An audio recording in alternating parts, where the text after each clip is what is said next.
So you're thinking about moving to Fort Mill, South Carolina, but before you do, you want to know all the good and the bad, the pros and the cons, and the yin and the yang. Well, in this video, that's exactly what I'm going to do. So I'm going to go ahead and unpack the pros and the cons here in Fort Mill. So if that's you, stick around. We're going to get after it right now.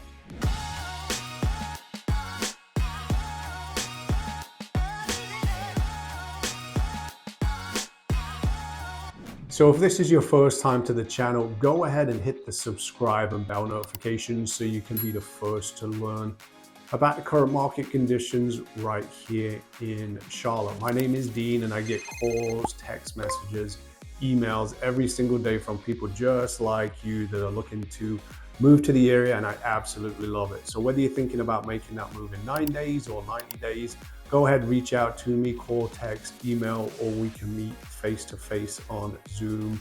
I would love to help you and your family make a smooth move to the Charlotte area. Now, in today's video, we're going to be talking about one of the fastest growing suburbs on the south side of town, which is, of course, Fort Mill. Now, Fort Mill really exploded 15, 20 years ago for three main reasons. Its proximity to Charlotte, its A+ school ratings, and lower property taxes on there. Now, as the town of Fort Mill has evolved, so are some of the pros and so are some of the cons. So stick around, we're gonna go ahead and go over these individually right now. So one of those three pros that was really the driving force with people moving here to Fort Mill was its homes. Now, the diversity in the homes that are in Fort Mill is quite unique.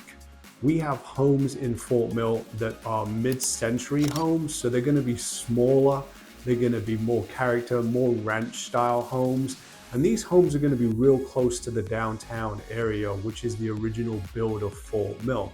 So if you're looking for something within that high 3s to high 4s, that could be an area that I would consider. So it's walking distance to the downtown area.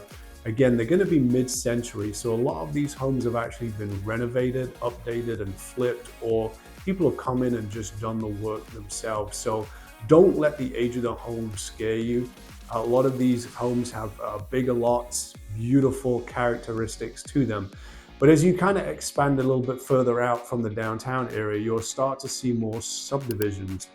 Some of these subdivisions were built in the late 90s, early 2000s. So these are more of your traditional subdivisions where the community has a pool in there, HOAs, etc. And these typically start around the mid 400s, and depending on the subdivision and the year, of course, they can go up to in the 6s. Now we also have brand new construction. And now when I mean brand new, I just should unpack that for you a little bit.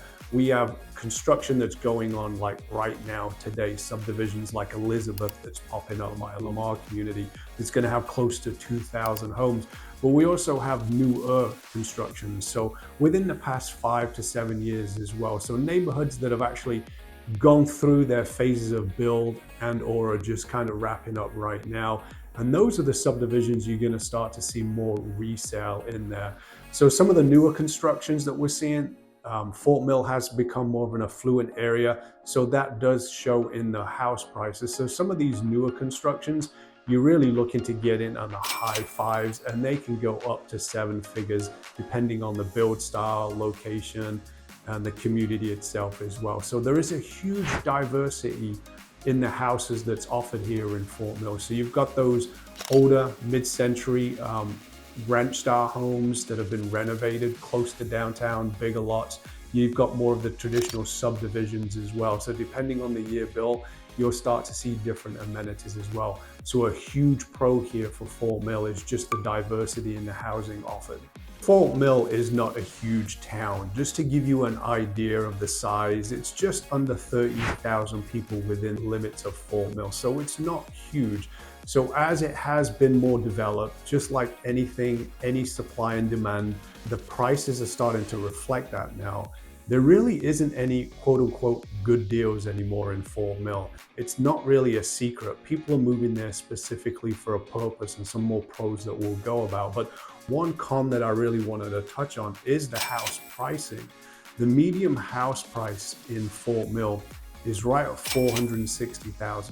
You can get properties slightly below that, and there is townhouse communities that are obviously below that. but that's a kind of a good starting entry point for Fort Mill. Now, if you keep that in compared to Charlotte, Mecklenburg County, the median house price is $405,000. Again, this is just median prices. It can get, of course, much more expensive than that, and you can find properties below that.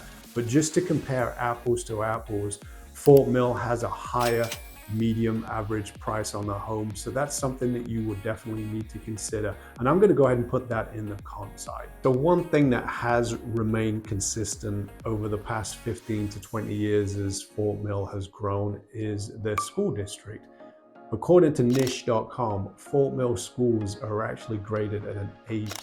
It's the #1 rated school district in the entire state of South Carolina. And with its proximity just to Charlotte, just being a very quick drive across the state line, a lot of people, specifically families, have started to come across the state line and take advantage of those schools. Currently have 3 high schools, which is Fort Mill High, which is the original one, Nations Ford, which is abbreviated, people just know it by NAFO, and the new high school, which looks to me more like a junior college than a high school, is Catawba Ridge. So depending on where you live, you're zoned for either of those schools. Now, every single one is absolutely fantastic, A+ rated. So this is definitely a pro for people that are actually wanting to live in the Charlotte area and take advantage of those schools. So I want to let you into a little secret. Most of the clients that I work with that are moving from out of state, out of town, they're not actually looking to live in Charlotte. Most of them, and I would say about 90–95%, actually buy in the suburbs. And one of the things that I often get asked is they want to be close to Charlotte, but they also want that small town community feel. Fort Mill definitely has that. So if that's you, that's something that I would also consider. You're just about a 25-minute drive to uptown Charlotte without any traffic. So just a few miles to the state line, so you can be in Charlotte without even going to uptown Charlotte. But the town itself, it has a main street, like every small town in America does, has a main street, mid-century shops. You've got on there, you've got restaurants, you've got some breweries, you've got some retail, there's a small theater in there, there's a traditional barber shop in there. So everything in there is not franchised, it's more of a small community that's owned by people that actually live in and around the Fort Mill area. There's also a lot of parks in Fort Mill as well. So there's a lot of events that happen in the summer. Music in the parks, kind of local bands will come, food trucks will be around. There's also, you can just take advantage of the Ann Springs Greenway, which I've covered in another video. Fantastic place to go if you want to ride bikes, hike. They have some horse riding trails there as well. And they also have a outdoor theater summer series as well. So you have that small town feel. And of course, if you do want to go to Charlotte, you do want to take advantage of some of the events that they hold. They have the NASCAR Hall of Fame. Obviously, we've got the Panthers here in Charlotte, the NFL team, who also is owned by David Tepper, who owns Charlotte FC, which is the MLS soccer team. We have the Hornets uptown in the Spectrum Center as well.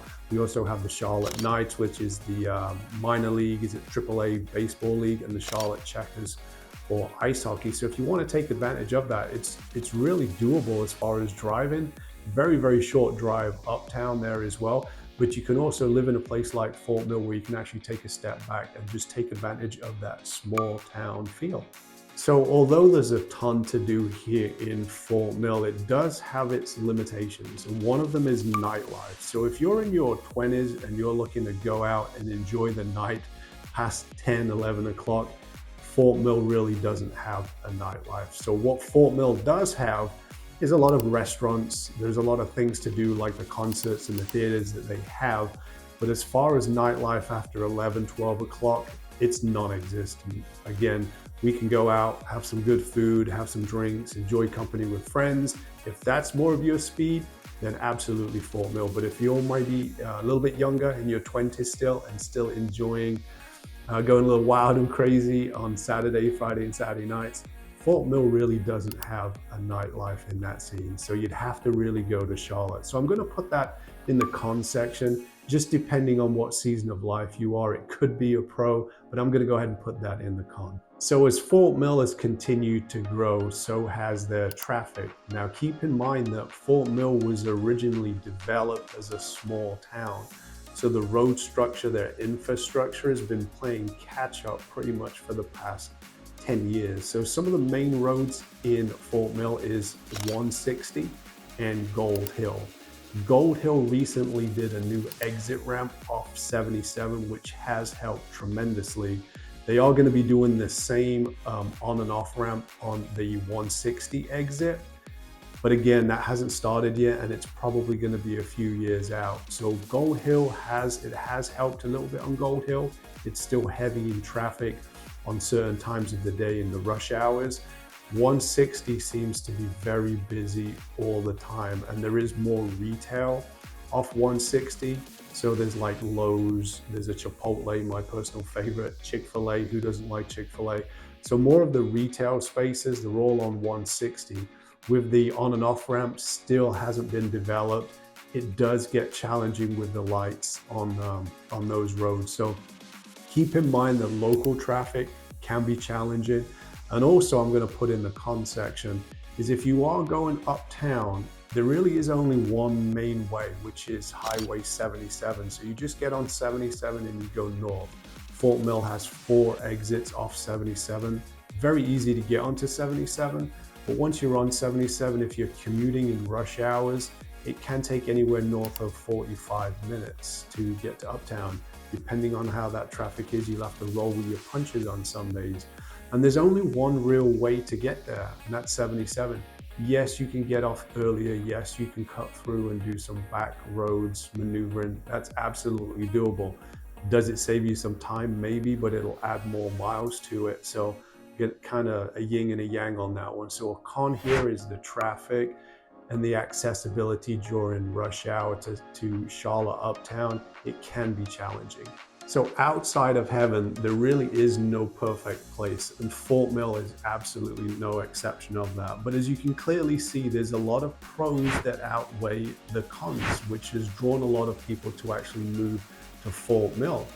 And in its response, Fort Mill seems to have its own real estate market within the greater Metro Charlotte area. So houses in Fort Mill, if they're priced right, they move really quickly. So I'm going to put that in the con section because I know it was very aggressive coming out of the pandemic across the country. It still remains very aggressive in Fort Mill if the property is priced right. So when you come in and you're looking in Fort Mill, you really have to be locked and loaded, have all your documents ready. And when you see the property that you like, you have to be in a position to write an offer almost immediately. And that's just the nature of the beast here in Fort Mill. So I'm going to put that in the con section. When a property hits the market and it's priced right, good condition, amenities, location. I mean, I know that's kind of generally speaking for any place in the country, but in Fort Mill, it's very aggressive still. So I'll put that in the con section there. Just your ability just to move quickly once you see that right property.